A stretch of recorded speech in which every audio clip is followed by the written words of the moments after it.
Zi, itu nanti di-cut aja depannya ya. Oh iya. 1, 2, 3, serius. Atasnya, Bel. Atasnya. Ya, berarti nih dari yang Judul. ini dulu, habis itu kamu cut ya. Ya. 1, 2, 3, mulai. Assalamualaikum warahmatullahi wabarakatuh. Nama saya Zia Izzah Salamah dan ketiga teman saya, Bella Alisa Kotrunada, Mahmudah, dan Bunga Surya Ekasari akan mempresentasikan tentang isolasi, purifikasi, dan karakterisasi amilase dari biji durian. Next. Materi pertama yaitu pengertian enzim amilase dan isolasi enzim amilase yang akan disampaikan oleh Bella Alisa Kotrunada. Padanya dipersilahkan. Baik, terima kasih kepada Zia Aziza Salamah. Di sini saya akan menjelaskan bagaimana caranya mengisolasi enzim amilase dari biji durian. Jadi kebutuhan enzim di Indonesia ini masih tergantung pada import. Salah satu enzim yang paling banyak digunakan di bidang industri ini adalah enzim amilase. Enzim amilase ini tuh fungsinya untuk pendegradasi pati yang digunakan di bidang industri makanan dan minuman maupun farmasi dan kesehatan. Lalu Lembaga Ilmu Pengetahuan Indonesia yaitu LIPI menyatakan bahwa sejak tahun 70-an ini enzim amilase itu digunakan di bidang industri tekstil. Sejumlah 4 ton per bulan atau sekitar 2-3 juta dolar Amerika. Nah, ada 3 jenis enzim amilase, yaitu alfa amilase, beta amilase, dan gamma amilase. Nah, alfa amilase ini tuh terdapat di dalam salivah dan pankreas. Enzim ini berfungsi untuk menghidrolisis ikatan 1,4-glikosidik yang terdapat dalam amilum. Dan juga dia tuh disebut sebagai endoamilase. Nah, dia ini dapat memecah bagian dalam atau bagian tengah molekul amilum. Lalu yang kedua, beta amilase terutama terdapat pada tumbuhan yang dinamakan sebagai eksoamilase. Dia ini dapat memecah 2 unit glukosa yang terdapat pada ujung molekul amilum secara berurutan dan akan membentuk maltosa. Lalu gamma amilase yang terdapat di dalam hati. Enzim ini itu dapat memecah ikatan 1,4 dan 1,6 pada glikogen yang nantinya akan menghasilkan glukosa. Nah, pada penelitian ini, biji durian ini tuh dipilih untuk sebagai sumber amilase karena dia memiliki kadar amilum yang cukup tinggi. Dan tingginya kadar karbohidrat pada biji durian tersebut memungkinkan adanya amilase. Baik, selanjutnya cara untuk mengisolasi enzim amilase dari biji durian. Cara untuk mengisolasinya adalah diawali dengan biji durian tersebut dibersihkan dan dikeringkan. Lalu kemudian sebanyak 300 gram biji durian ini diblender dengan ditambahkannya 600 ml buffer fosfat 50 milimolar dengan pH 7,5 selama 10 menit. Bubur biji durian tersebut itu disaring dan didekantasi untuk memisahkan filtrat dengan residunya tersebut, di mana filtrat ini adalah ekstrak enzim amilase dan berupa ekstrak dan residu tersebut itu berupa endapan pati. Lalu ekstrak tersebut disentrifugasi dengan putaran 4000 rpm selama 15 menit, di mana akan menghasilkan supernatan yang disebut sebagai ekstrak kasar. Lalu pada penambahan larutan buffer fosfat ini dengan pH 7,5 berfungsi untuk menghindari terjadinya inaktivasi enzim akibat pH yang berubah. Karena jika pH tersebut berubah dan tidak optimal, maka enzim akan mengalami denaturasi.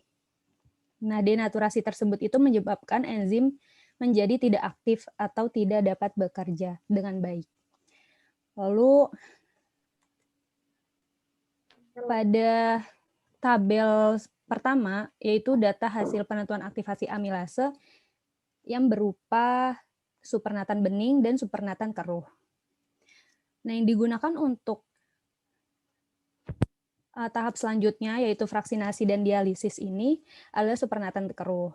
Dikarenakan aktivitas spesifik pada amilase yang terdapat pada supernatan keruh itu lebih besar dibandingkan dengan aktivitas pada amilase supernatan yang bening.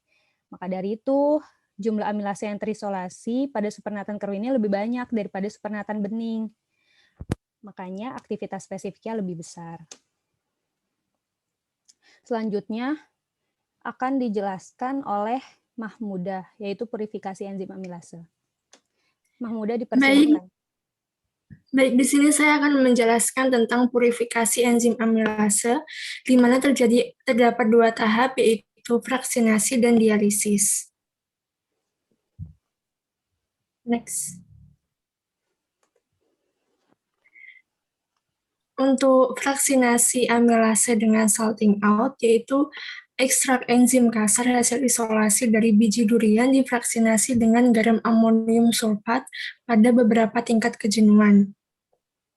Untuk langkahnya yaitu disiapkan larutan enzim dalam tabung, kemudian garam amonium sulfat ditambahkan hingga mencapai 50% jenuh.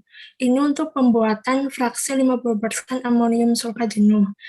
Kemudian campuran diaduk dan dibiarkan selama 5 menit pada suhu kamar, lalu disentrifugasi selama 15 menit dengan kecepatan 4000 rpm.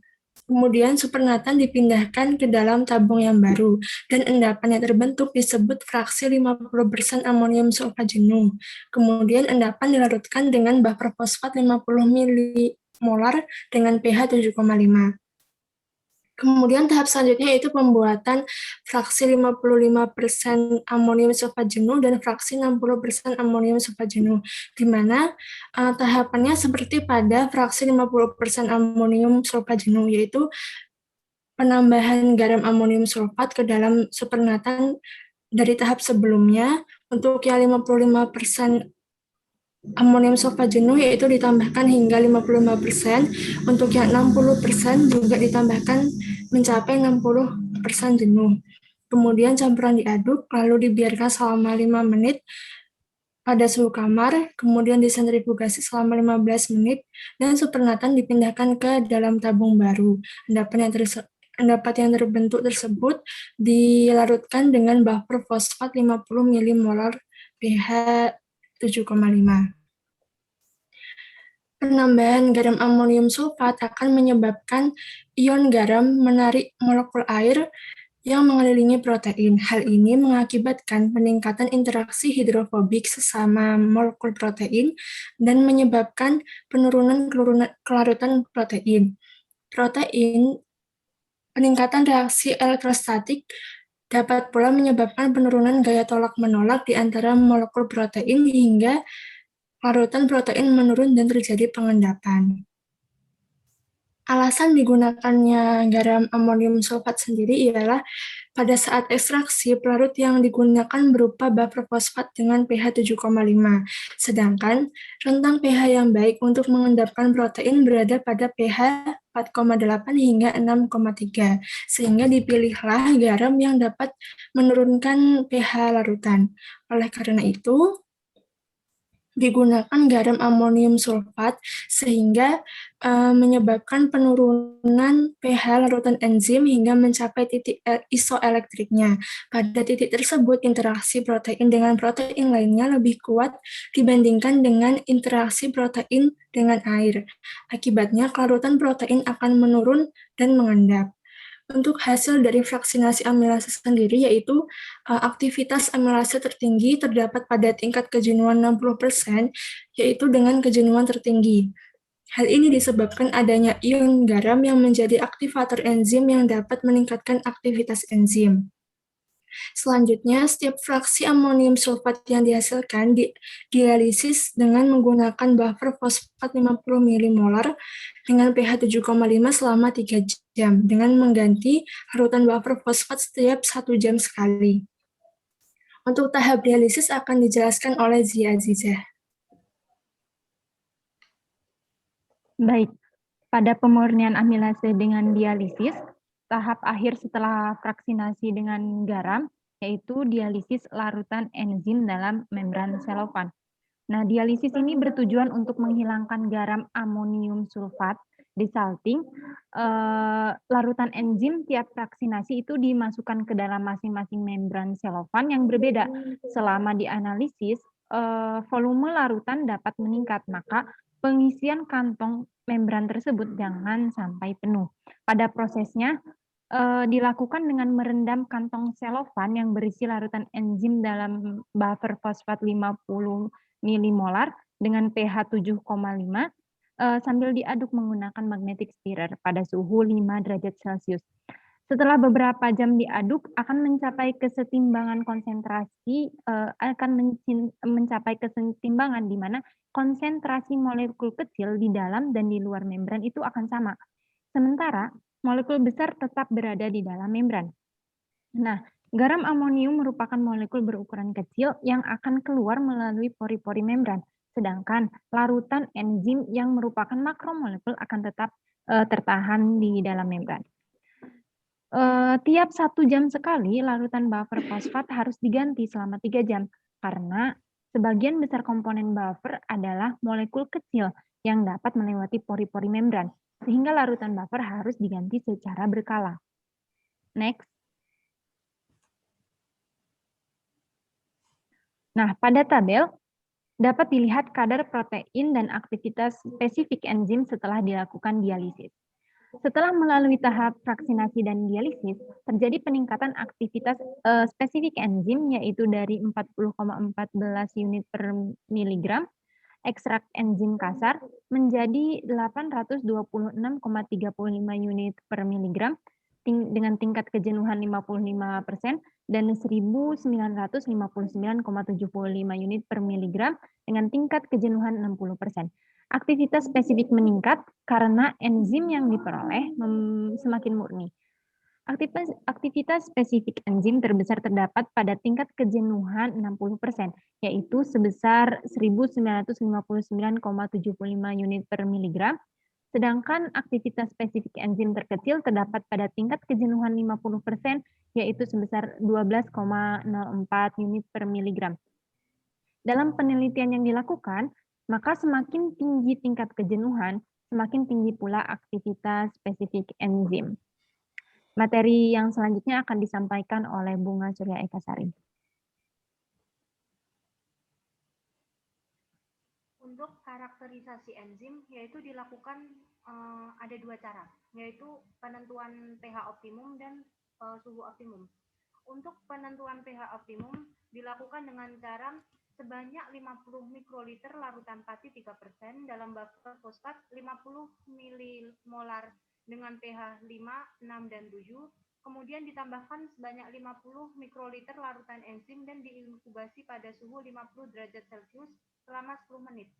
Kemudian campuran ditambahkan 50 mikroliter HCl 1 molar, 50 mikroliter larutan iodium yang mengandung 2% Ki dan 0,2% I2, dan kemudian diencerkan dengan aquades hingga volume mencapai 1 ml. Kemudian absorbansinya di panjang gelombang 600 nanometer. Untuk penentuan suhu optimum, yaitu dilakukan dengan cara sebanyak 50 mikroliter larutan pati 3% dalam buffer fosfat 50 milimolar pH 7,5, kemudian ditambahkan sebanyak 50 mikroliter larutan enzim dan diinkubasi pada suhu 30, 40, 50, 60, dan 70 derajat Celcius selama 10 menit. Kemudian campuran ditambahkan sebanyak 50 mikroliter HCl 1 molar, 50 mikroliter larutan iodium yang mengandung 2% Ki dan 0,2% I2, dan diencerkan dengan aquades hingga volume mencapai 1 ml. Kemudian absorbansinya diukur pada panjang gelombang 600 nanometer. Next.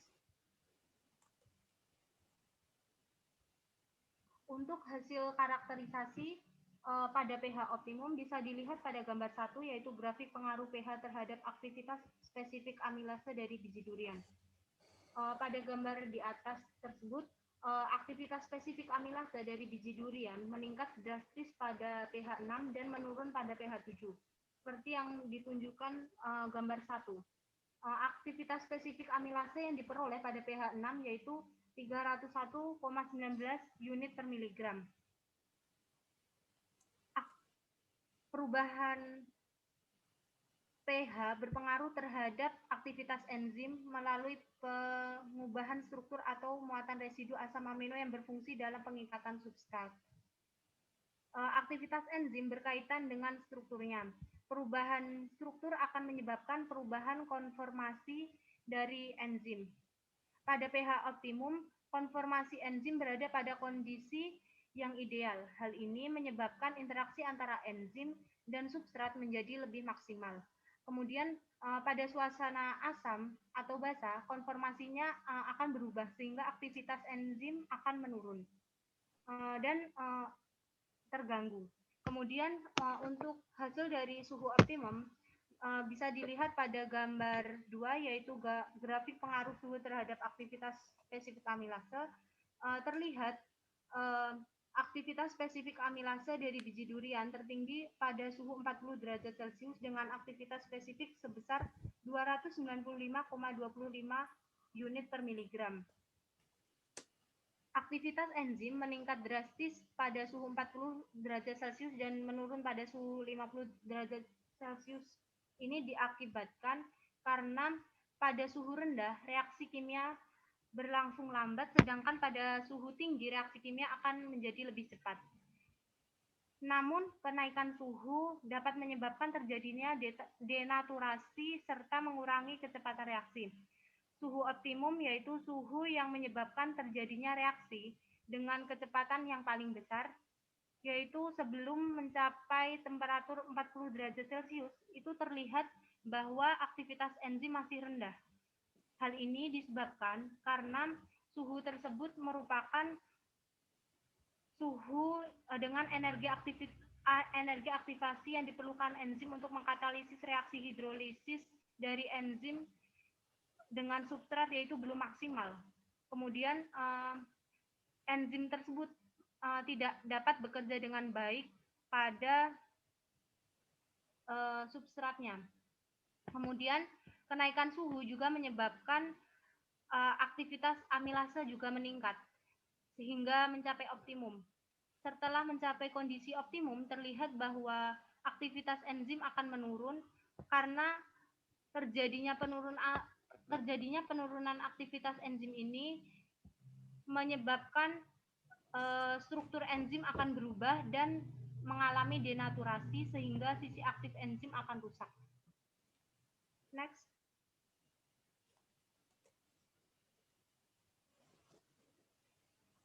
Terima kasih presentasi dari kelompok kami. Apabila ada salah katanya, kami mohon maaf. Wassalamualaikum warahmatullahi wabarakatuh. Waalaikumsalam warahmatullahi Warahmatullahi wabarakatuh.